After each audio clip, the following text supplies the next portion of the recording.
tell you something.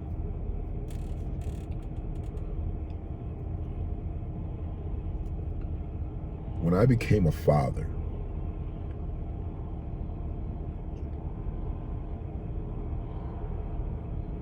my life changed forever.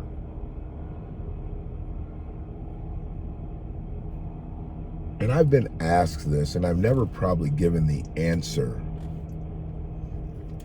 in its entirety because I don't think I've ever been asked this by someone who deserved my answer. But I've been asked, what does it mean to you to be a father? And I've given, whatever kind of answer I gave at the time, probably some half-assed response because, like I said, I don't think I've ever had anybody ask me that I felt like they deserved to know my answer. But I'm going to give you my answer. And truthfully, everybody who hears this may not be deserving, but this is where transparency comes in. And because I have this presence online now on a more consistent basis, people need to know who they're listening to. Everybody's not going to know who they're listening to as things broaden for Freedman Media and myself. I'm not trying to broaden my scope, but I need to broaden Freedman Media because Freedman Media is not just a name anymore.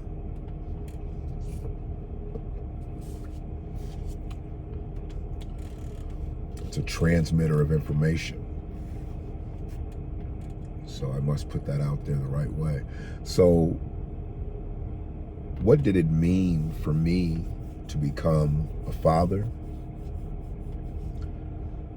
I felt like my life had been extended. And you've got to understand the plight that I've gone through with my family and my health, and I truly felt like my life had been lengthened, not by calendar years, but I was given a whole new set of organs and appendages and brains. I mean, when I had 2 children, I produced 2 children biologically. And in each one of those children, I know there's a lot of me, a lot of who I am in their DNA makeup.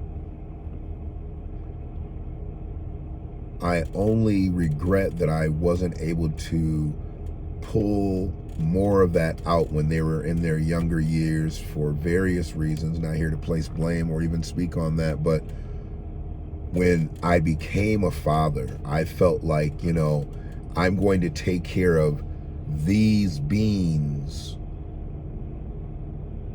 better than I took care of myself. I'm going to make sure that they do things better than I did, and they move differently, but it'd be better than I moved.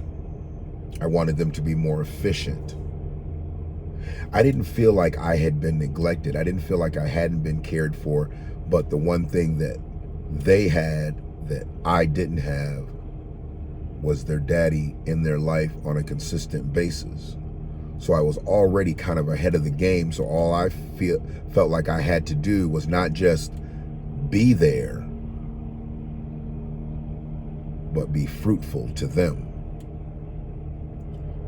And this is where it doesn't have anything to do with your children's mothers, men. It doesn't have anything to do. It's between you and your child. When you, because I'm going to put it on men now, when you become a father, if you did all types of things to your body to abuse your body, when you become a father, the first thing I need for you to see is, am I going to abuse my child's body the way I abuse mine? You're going to say no. Automatically, you're going to say no. There's no man, I believe, in this world that would produce a child and have it go through the same hell that he had put his body through. He'd want better for his child. So you got to start there. So immediately you got to think of all the things you did to basically destroy your body. You're going to go the opposite direction for your child. And I felt like I did that in so many ways and wanted so many different things for them than I had. And like I said, I didn't have a bad upbringing. I just know that me as a father being in their life on a regular basis was going to make them better in the long run because I didn't have that. Even to this day, my relationships are not where I want them to be with my daughters, but if something happened right now, just this instance, and it was an emergency, they'd know my phone number by heart. Let's say something happened and their phone device was destroyed. I bet you both of my daughters know my phone number by heart.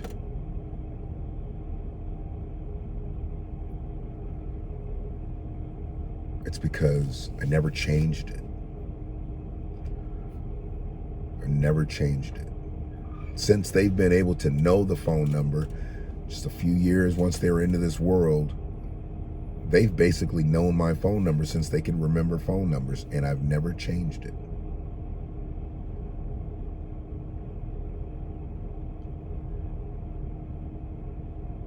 If I didn't do anything in this world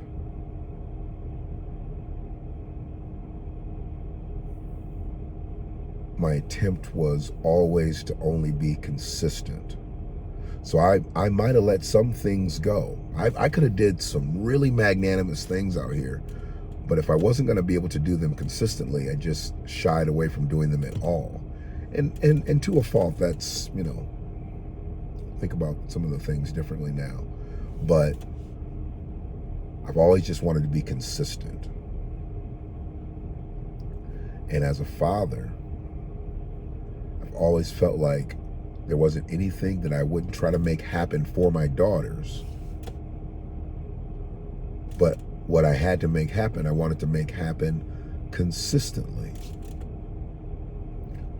You're no good if you can't do it consistently. It's not about effort. It's not about your willingness. It's about that roller coaster you take people through by not being able to do things consistently. And I've learned that nothing else matters truly in this world if you can't be consistent.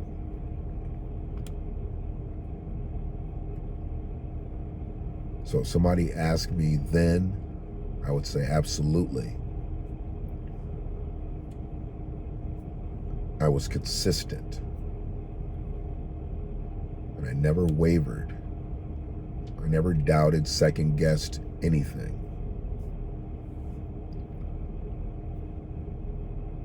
Because I'm a father.